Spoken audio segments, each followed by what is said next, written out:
Hello प्यारे बच्चों, हम आज आपके लिए लेकर आ चुके हैं पास्ट परफेक्ट का निगेटिव सेंटेंस।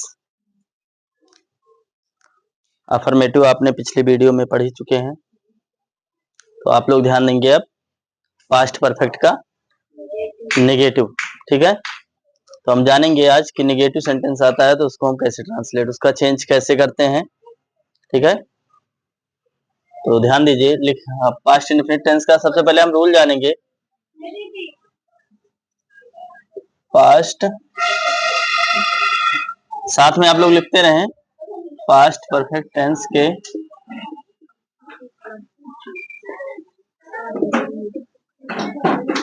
नेगेटिव सेंटेंस का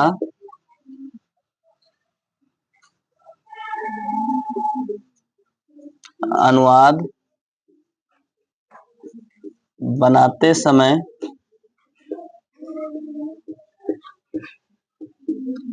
सहायक क्रिया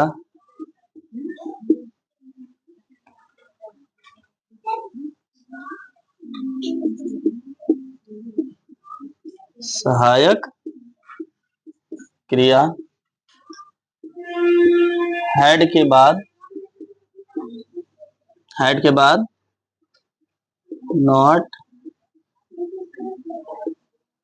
लिखकर वर्ब की थर्ड फॉर्म लिख देते हैं। कौन सा फॉर्म लिख देते हैं? थर्ड फॉर्म लिख देते हैं। स्ट्रक्चर हमारा बनता है सब्जेक्ट, इसके बाद हेड, इसके तुरंत बाद नॉट, इसके तुरंत बाद वर्ब की थर्ड फॉर्म। कौन सा फॉर्म? Third form.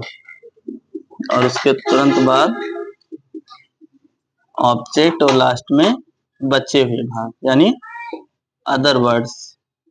ठीक है, अब एग्जाम्पल्स आते हैं। रूल क्या होता है कि पास्ट परफेक्ट टेंस के नेगेटिव सेंटेंस का अनुवाद बनाते समय सहायक क्रिया हेड के बाद नॉट को लिखकर वर्ब की क्या लिख देते हैं? थर्ड फॉर्म लिख देते हैं। ठीक है, subject had not plus verb की third form plus object plus other words. ठीक है, तो अब हम एग्जाम्पल्स की बात करते हैं। तो हमारा एग्जाम्पल है कि धोबी के आने से पहले वह कपड़े नहीं धो चुकी थी, और दूसरा है मुझे कल तक आपका पत्र नहीं मिला था। ठीक है, तो आपका रूल है कि पास्ट परफेक्ट टेंस के नेगेटिव सेंटेंस का अनुवाद बनाते समय सहायक क्रिया हेड के बाद नॉट को लिखकर फिर वर्ब की कौन सी फॉर्म लिख देते हैं? Third form. स्ट्रक्चर आपका बनता है subject head plus not plus verb की थर्ड फॉर्म प्लस ऑब्जेक्ट और प्लस अदर वर्ड्स। ठीक है, अब आपका जो ट्रांसलेट जाएगी कि धोबी के आने से पहले वह कपड़े नहीं धो चुकी थी। ठीक है, इसका ट्रांसलेट हमने आपको पिछले वीडियो में पास्ट परफेक्ट के अफर्मेटिव में हमने आपको रूल बताया कि यदि वाक्य में पास्ट परफेक्ट के अफर्मेटिव में रूल हमने लिखवाया है। आप लोग रूल अगर नहीं लिखे हैं तो आप लोग रूल लिख लीजिए। ठीक है, कि पास्ट परफेक्ट में अगर पूर्व या पहले शब्द आते हैं तो पहले बनने वाला अनुवाद किस टेंस में बनता है? पूर्व या पहले में पास्ट परफेक्ट में बनता है। किस टेंस में बनता है? पास्ट परफेक्ट में। और बाद में बनने वाला अनुवाद पास्ट इंडेफिनिट।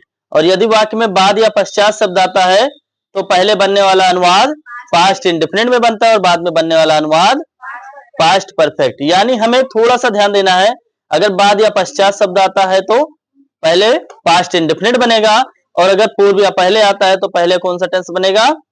Past perfect. ठीक है, यानी हमें इसमें सबसे पहले क्या बनाना है? Past perfect.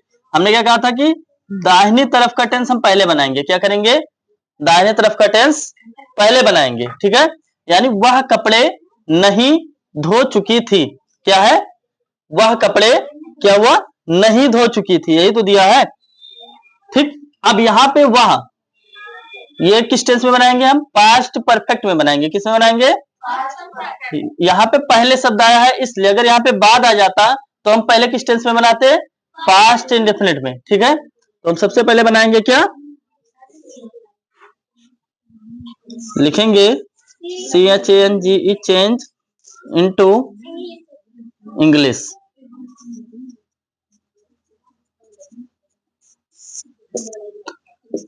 हमारा पहला है, तो हम पहले इस तरफ का ट्रांसलेट करेंगे। ठीक है, कि वह कपड़े नहीं धो चुकी थी, इसका ट्रांसलेट हम पहले करते हैं। वह की अंग्रेजी सी, क्योंकि स्त्री जाति है इसलिए यहाँ पे क्या लगेगा? अगर पुरुष जाति होता तो ही लगता। क्लियर? सी। इसके बाद यानी सब्जेक्ट हो गया। अब हमें क्या लिखना है?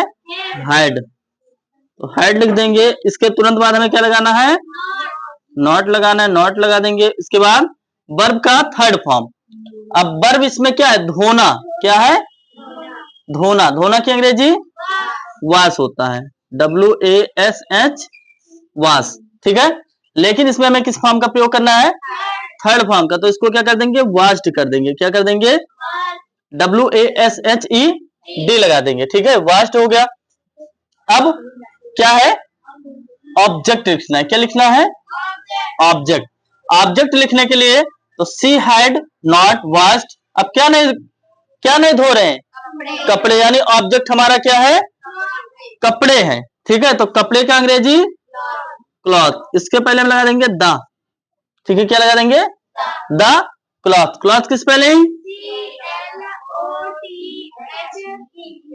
S लगा देंगे। ठीक है, क्लॉथ CLOTHES, क्योंकि कई सारे कपड़े हैं। ठीक है, कपड़े धो। अब यहाँ पे हो गया हमारा।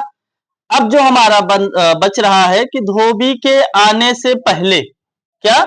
धोबी के आने से पहले। तो पहले की अंग्रेजी हम क्या लिखते हैं? बिफोर। क्या लिखते हैं? BFORE, BEFORE, before. ठीक है, अब क्या? किसके आने से? धोबी के आने से, यानी द वॉशरमैन की स्पेलिंग